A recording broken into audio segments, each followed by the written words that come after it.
जैसा कि आप जानते हैं कि T20 वर्ल्ड कप में 20 टीमें शिरकत कर रही हैं और उनको जो है उनकी ग्रुपिंग की गई और उसके बाद जो है ये तय किया गया कि इसमें से जो है हर ग्रुप की दो दो टीमें यानी वो पहुंचेंगी अगले राउंड में यानी सुपर 8 में।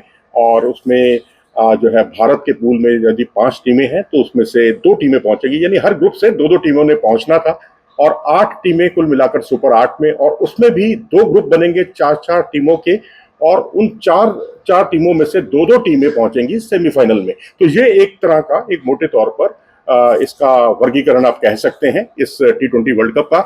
लेकिन होता अभी तक ये था कि जितनी टीमें लीग में भाग लेती थी उनमें उनके परफॉर्मेंस के आधार पर सीडिंग दी जाती थी, और उसके आधार पर 2 ग्रुप बनाए जाते थे कि एक ग्रुप में A1 तो दूसरे ग्रुप में A2, इधर B1 तो उधर B2, इस तरह से सीडिंग बना करती थी, जिससे जो मतलब बराबरी का की कोशिश होती थी। लेकिन यहाँ सीडिंग पहले से ही तय हो गई है इस T20 वर्ल्ड कप में, यानी इंडिया और ऑस्ट्रेलिया का मुकाबला जो है, इंडिया वैसे तो इंडिया नंबर 1 पर रहने वाला है, ऑस्ट्रेलिया भी नंबर 1 पर रहने वाला है।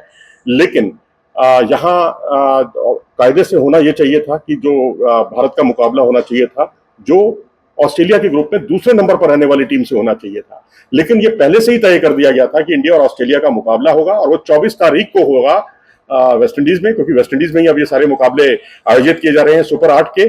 तो अब ये सब ऐसा क्यों किया गया, इसके पीछे की बातें भी कई सामने आई हैं। इसके पीछे एक मार्केटिंग स्ट्रेटेजी भी एक बहुत बड़ा कारण है, ताकि आप भारत और ऑस्ट्रेलिया के मुकाबले की अच्छी खासी मार्केटिंग कर सकें, क्योंकि भारत अब बायलैटरल सीरीज पाकिस्तान से खेलता नहीं है, और आईसीसी टूर्नामेंट में ही भारत का मुकाबला पाकिस्तान से होता है। और अब ऑस्ट्रेलिया की टीम जो है उसके बायलैटरल सीरीज जितनी भारत के साथ चर्चित हुई हैं और उसने भी रिकॉर्ड तोड़ कामयाबी हासिल की है, उसको भी भुनाना चाहता है आईसीसी।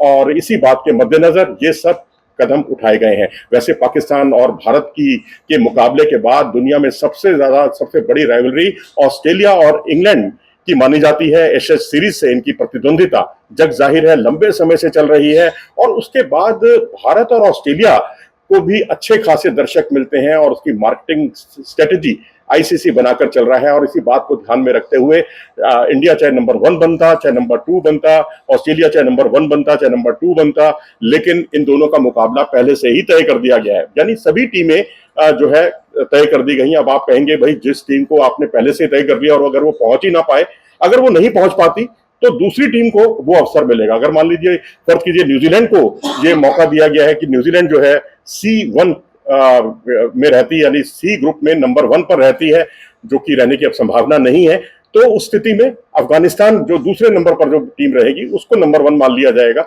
ये कुछ व्यू रचना इस बार तैयार की गई है। सीडिंग्स जो है टीमों की पहले से ही तय कर दी गई है, और इसमें सबसे बड़ा फंडा जो है वो मार्केटिंग को लेकर किया गया है।